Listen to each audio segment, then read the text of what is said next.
Hi, I'm Dr. Pamela Morris. I'm a preventive cardiologist at the Medical University of South Carolina in Charleston.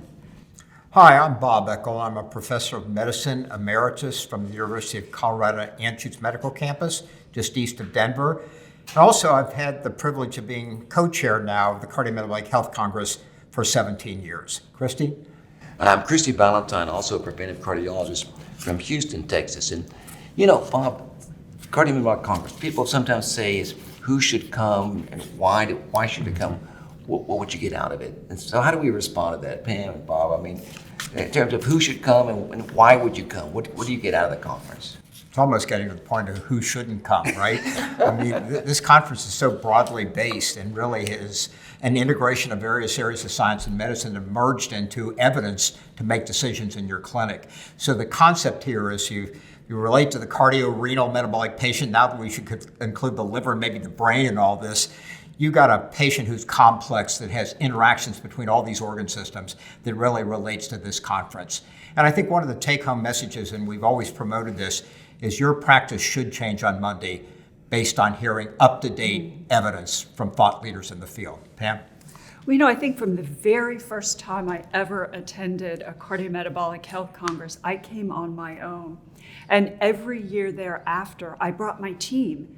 My entire care team, because it is relevant. It's one of my most favorite things. It's how multidisciplinary, and that's across clinician fields in terms of GI, liver, et cetera, but really across care disciplines as well. And I should mention I'm an endocrinologist too, right? Yeah. With you cardiologists over here. But I've always said in my practice I cross-dress as a preventive cardiologist because my clinic's been in the heart center. So and basically I do lipids, atherosclerosis, and now I'm involved with obesity. So some will say, well, aren't you our new head of endocrinology is like, shouldn't you be more of an endocrinology person than a cardiology person? So yeah, I think this, you're exactly right, is that to me, it's always been great because when we see a patient, and, let's face it, with what's happened in our society, the biggest healthcare threat is basically what's being driven in terms of obesity, diabetes, cardiovascular disease, which unfortunately ends up causing kidney disease, liver disease, and, Bob, this issue of cognitive decline and dementia. I mean, we've looked at this in, the ERIC study, and the biggest single factor we saw in middle age for cognitive decline in old age was number 1, diabetes, number 2, hypertension, and then number 3, hyperlipidemia, along with E4. So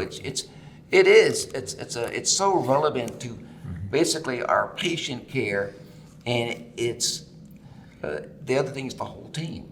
Well, it's also important that we interact with our colleagues. I do not personally have time to not only follow the lipidology literature, the preventive cardiology literature. I cannot follow all of the diabetes literature. I do not have time to follow the literature on NASH and chronic kidney disease. And at the Cardiometabolic Health Congress, all of these experts are together in one place, and it really elevates my practice. When people ask me what I do, I say I'm a utility player. That means I don't play any position very well. But if you're, losing 10-0 in the top of the ninth and they need a right fielder or a shortstop, my baseball analogy.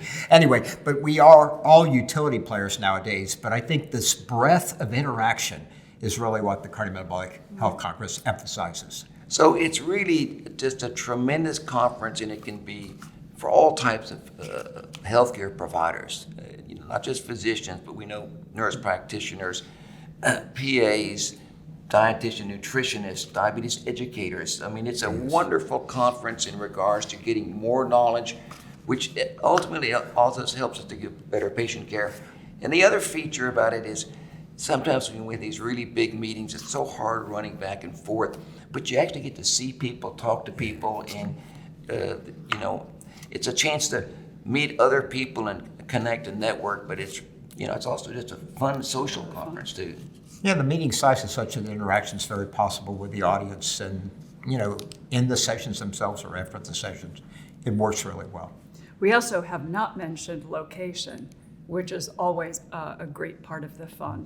So if you haven't come before, we encourage you to join us at one of our conferences. And certainly if you've come before, please come back, because we have so many people who come every year to the meeting.